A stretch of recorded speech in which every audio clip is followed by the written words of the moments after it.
But the bottom line is this.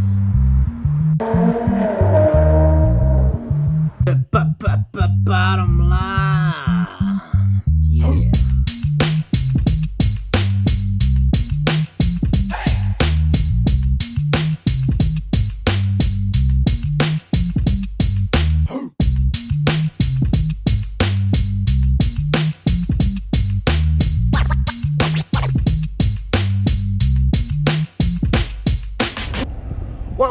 What's up, everybody?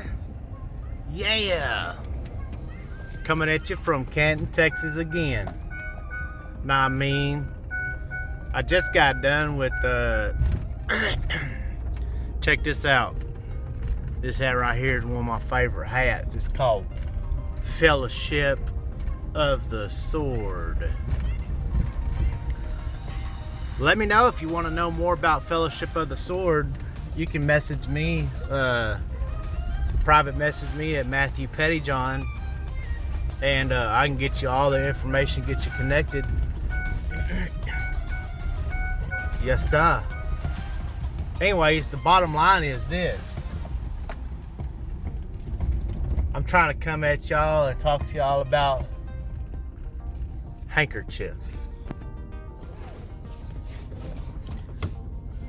What does that mean, handkerchief?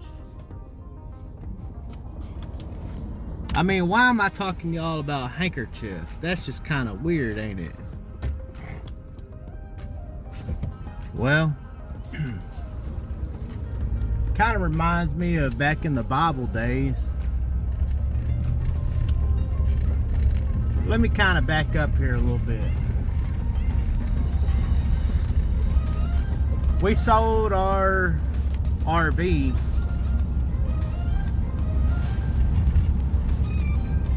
and the RV guy told me, or texted my wife and says, hey, I mean, the place that they was letting us keep the RV, they said, hey, we need y'all to come and clean up all the trash and everything that was left behind, because the person that came and bought the RV and they left all the trash behind.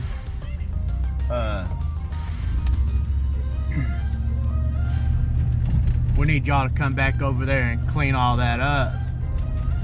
And so that's what I was doing today. I went over there and cleaned it all up, man. And I got done. I got it all done. I had me some rags back here, and I had some sweat and dirt and all kinds of stuff all over me. And I was thinking about this. There's this guy named David Hogan. Now, we can go back to the Bible days. There's a guy named Paul. But in this day and age, there's a guy that reminds me a lot about Paul, and his name is David Hogan. So it kind of took me back a little bit, and I was thinking, you know, back in the day, Paul, he's a mighty man of God. It appeared that he was afraid of nothing. I mean, he was a murderer for crying out loud before he met Christ. So you just imagine taking somebody that's what am I trying to say? Taking somebody that's that hardcore, literally somebody that was persecuting Christians, murdering Christians, massacring Christians, crucifying Christians, just like they did Jesus. You know, that's a hardcore dude right there. That's somebody you don't want to really come across the wrong way, if you know what I mean. Well, there's another guy that kind of reminds me of him that's alive right now in our time period, in this day and age, and he just happens to be a missionary in Mexico. But he makes his way to America from time to time to share some of his testimonies. He travels from church to church. And there's videos of him on YouTube sharing some testimonies. Well, there's one of these testimonies where a lady in Mexico, in the bushwhack, and I don't know, Africa or Mexico, wherever it is that he's doing his missionary work, this old lady came up to him and says, "I want your handkerchief."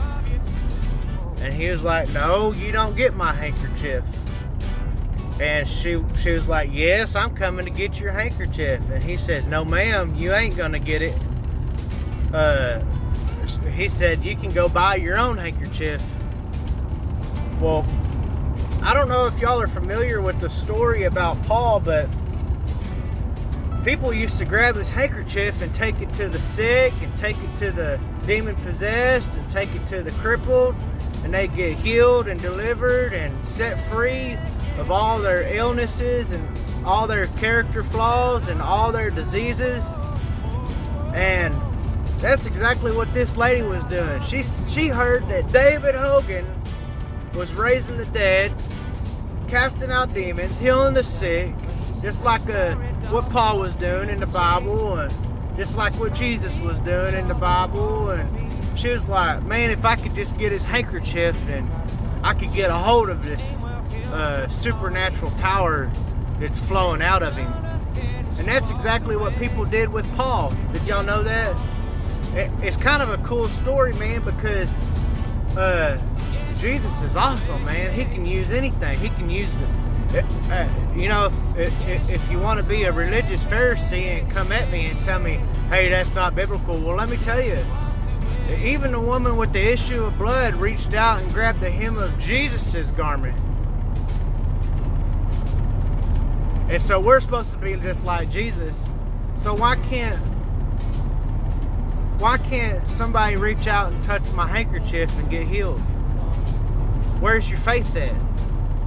Do you believe that I'm a son of God? Do you believe that when I ask Jesus into my heart, that he actually lives inside of my heart? When I ask you, what if Jesus walked in the room? What I'm saying is, open your eyes, because he just did. He's right here in front of you, man. If you would just reach out and ask for a touch of heaven, then maybe he might bless you. Sorry, that might have been a little too rough. But love is... I was talking to somebody the other day and I said, "What is love?" And maybe I should save that for another video. But I believe that love is not letting you believe a lie. Whatever means necessary. So, anyways, I was getting done with this job and I was wiping my arms and sweat and dirt and everything off, and then I took my handkerchief and blew my nose with it. And I was like, wow, that's faith right there.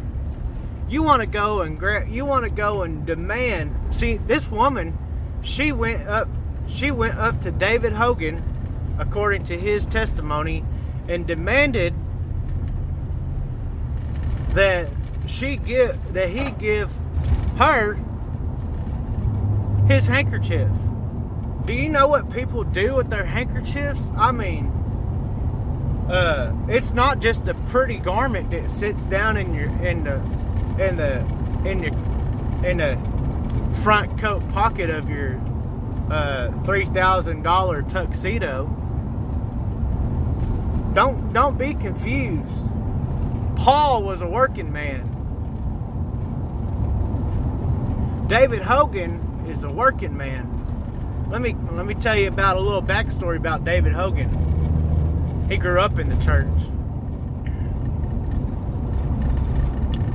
I think he said he's a 6th or 7th generation preacher. And he got fed up with the religious church. So he went and rebelled against God and ran from the church, and he ended up joining a gang. Several years later, he found himself in an airplane with all of his gang member buddies, and they was going to God knows who where. God knows who where. And he said he heard this voice. He thought it was the airplane pilot over the intercom. He said he heard some voice preaching to him, telling him he must be born again. He was like, "No, sir, I'm not getting born again." He was so against the church and so far away from the church, and he was by his own admission, he was a thug, gangster, old school gangster, not the new kids on the block. He was an old school type of gangster that would, maybe shouldn't talk about it, but he was kind of like Paul, man. He was like a murderer, I don't know if David Hogan ever went that far, but he's somebody you don't want to come across the wrong way, is what I'm getting at. And he kept hearing this voice, and he grabbed the stewardess, and he says, "Hey, what's going on here? Why?" He says, "Why is that airplane pilot preaching the gospel?" He said, "You better shut him up right now." And she says, "Sir," she kind of said to him like this. She says, "Sir, this man, I can reassure you, this airplane pilot is not a Christian. I can assure you that." And he says, "Well, who in the blankety blank is preaching the gospel?"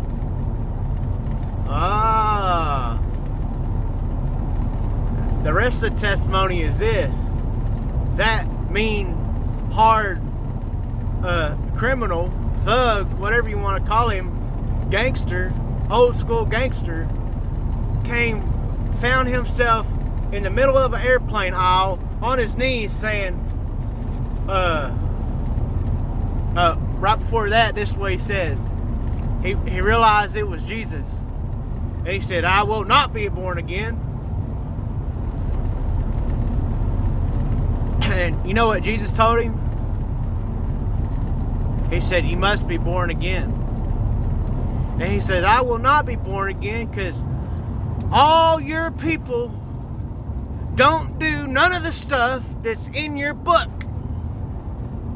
So I will not be born again." That's what he said. And you know what Jesus told him? He said, "I want you to be that person." He got down in the bottom of the airplane aisle, bowed his knees, and got born again right then and there on the airplane aisle around all of his thug buddies. They all thought he was nuts. They all thought he was losing his mind. They all thought he was on some type of drugs or something. And then this guy took his wife, because he had a girlfriend at the time, I think, or they might have been married at the time when he got born again, but I'm not sure. You have to research it out. But they ended up becoming missionaries to Mexico, and they travel when they come back into the United States. They travel from church to church. Whoever accepts them into their house, he comes and leaves a blessing. Does that sound familiar? Whoever accepts them into their house, David Hogan leaves the blessing. And one of the things that they do now, because of that lady grabbed his handkerchief, now they ask you if you have any garments of clothing you want to leave up the front, we'll pray over them, and then you can take them home to your sick family members. But here's the point I want to leave with you right here. How much faith is it going to take you to grab my dirty, sweaty, nasty, filled with snot, boogers and all that kind of stuff How much faith is it going to take you to grab my handkerchief? Do you really believe that Jesus Christ lives within me? This lady believed that Jesus Christ lived in David Hogan, and she demanded his handkerchief regardless of how many snot boogers is on it. And as the testimony goes, you can research it on YouTube. That family member got healed. That woman took his handkerchief and took it back to her family member, and that family member got healed. And if I remember correctly, their whole family got saved and born again. So I'm gonna leave you with this. Y'all take it easy and keep the peace. But the bottom line is this.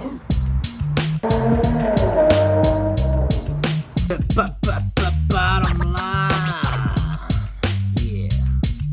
Alright guys, thank you for watching. Remember to like, share, and subscribe. See you next time. Keep the peace.